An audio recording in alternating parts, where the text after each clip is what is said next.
Hey guys, I'm Rogut, and this is my rant. We believe in the diversity of thought here on this channel. So, one of the main topics that I like to discuss on this channel is money-related topics and finance, because that is one of the sole focuses that I really like to talk about on this channel.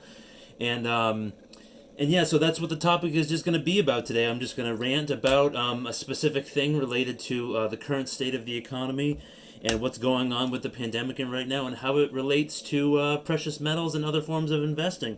So, if I really appreciate all of the subscribes, the comments, the likes I'm getting.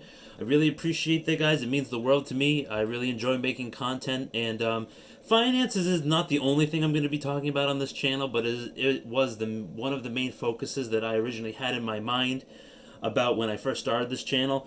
So I really appreciate all of the support. So let's get into it. So, if you like content like this, give me a thumbs up. And if you don't like the content, just remember to smash that dislike.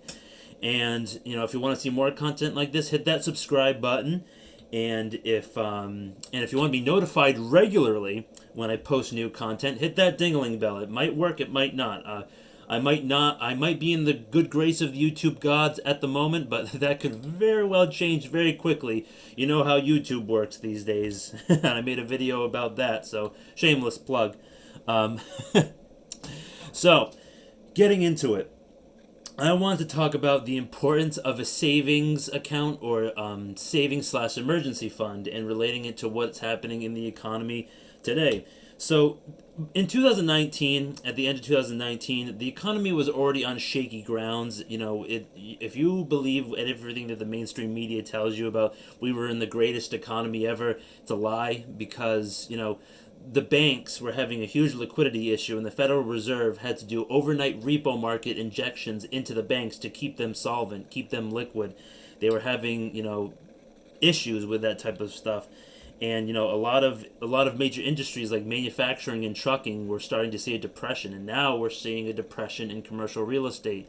And in terms of like residential real estate, we're seeing a huge boom just because the prices are so overvalued, and it's basically like a seller's market right now, because there's a lot of people want to buy a home, but there's just a lot of it's crazy what's going on. So, in terms of what happened with the pandemic, what we saw in March with the huge correction into the stock market and stuff like that, it was the economy was already on shaky ground. So that pinprick basically accelerated a little bit of decline, and bubbles are starting to pop, and they're being pumped up again by the Federal Reserve. Don't worry, the Federal Reserve and Jerome Powell are doing whatever they can to keep this economy, on life support with all of their manipulation tactics and stuff like that. So, but in terms of the recession that we're in right now, it's a very slow burn. It's going to take a long time for us to feel the true effects of this, and it's going to take multiple years to recover,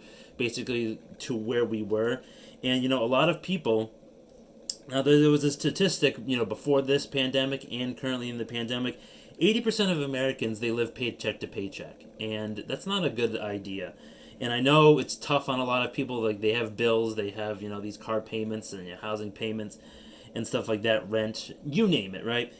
A lot of people are living paycheck to paycheck, and people they don't save money. They don't have a savings account or an emergency fund for something like this happens. Like, thank God for the CARES Act, because a lot of people were getting those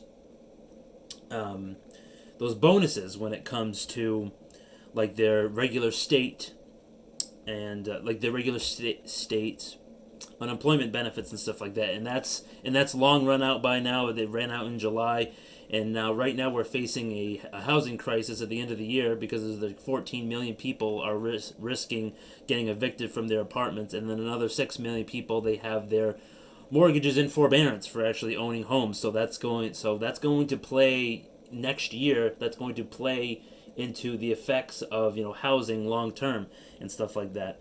So I believe that it's really important. And I'm not a financial expert. I'm not a guru. This isn't meant to be like taken verbatim as financial advice, but this is what I'm doing, and I'm sharing what I'm doing. Now, I have a good cushion of savings and stuff like that in my savings account, and I'm basically using that as a move out fund, apartment fund, and then emergency fund. Like if I need something like a car repair, or losing a job, and stuff like that. And it's good to have 6 months saved of expenses just to give yourself a little bit of that buffer.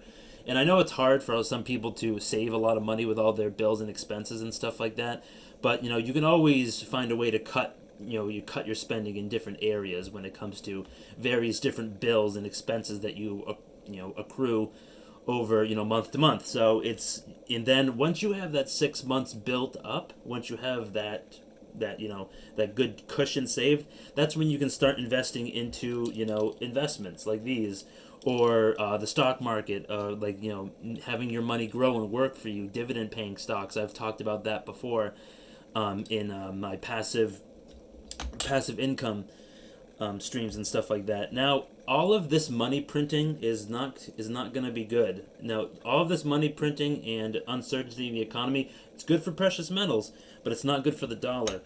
And the dollar is going to continue to lose its value. And major banks, major institutions, they have come out and said that the dollar could lose anywhere from 6 to 20% of its current value in 2021, with the predictions of more stimulus, obviously more money printing and quantitative easing to infinity. So that's why I protect a good chunk of my wealth with precious metals, and I believe it's very important. Like this is like a half-ounce gold coin, and these are two 2016 Silver Eagle coins. And right now, looking at the metals price, there was a significant dip the past week in terms of the prices, but right now it's starting to see a little bit of rebound. Silver's up $1.20 at $23.80 an ounce, and gold is up about $30 at $1,811 an ounce. And then I just recently checked platinum, and platinum has crossed over the 1,000 mark. It's about $1,000 and $1,004. So, you'll see typical swings day to day in the metals market, just like you'll see typical day to day swings in the stock market. You got to think long term when it comes to this stuff. You can't be super emotional and panic sell when things go down a little bit. You got to really think about the long term when it comes to this stuff, and protecting your wealth in terms of what they're going to be doing to the dollar, how much it's going to lose value, and the inflation is just going to run rampant. It's just going to increase year over year. It's going to keep getting worse and worse and worse. So relating it back to precious metals, I really think it's very important for you to own some and keep it as like a certain percentage of your portfolio. And I have it as a big percentage of mine. A lot of people recommend against that, but that's just me. It's not what I say. What my strategy is different than like what your strategy is going to be. So the current state of the economy it's not looking good, but there is hope on the horizon. There is I just recently saw a news story right here about the Pfizer vaccine, and it's really positive in my opinion. Now, the first mass air shipment of Pfizer's vaccine and arrived in Chicago over this past weekend. And it was flown in by United Airlines, and it carried the first shipment. So I'm predicting that that's going to be for the frontline workers, people working at hospitals, or the people in nursing homes and stuff like that. So it's starting. The ball is starting to roll on the vaccine front. So that's positive news and stuff like that. So when the economy is unstable, it's good news for metals. But we want a sound economy and stuff like that. But this stuff is always important. If you want to preserve your wealth, if you want to it's a hedge against inflation. It's sound money. It's been money for 5,000 years. It's not going anywhere. Okay, it's never going to be worth zero. It always has some value to it. The people always see value in it. It's accepted around the world as money. And then another important thing when it comes to metals, you got to know your exit strategy. I use the metals as an emergency. Like if I need money, if I'm in a pinch, or which is rare, and I want to supplement my retirement, I'm keeping it very, very long term. I don't really have plans to sell it in 5 or 10 years, or or if the price of silver goes to 50 or gold goes to 5,000, I might make a profit. I might sell stuff by then, but I just have to wait and see. So that's what I wanted to talk about today. I hope you guys enjoyed, and I'm hoping that vaccine news is positive, and we can keep building on that. and things might get better on from here. So guys, if you liked the video, I want you to hit that like button. And if you didn't like the video, if you didn't like my face, you didn't like my shirt, or you didn't like my doom and gloom type of topic, I want you to smash that dislike button. It gives me a chance to improve, make better content, make more content, and then just get better overall with what I'm doing. Alright guys, have a great rest of the day. I'll see you next time.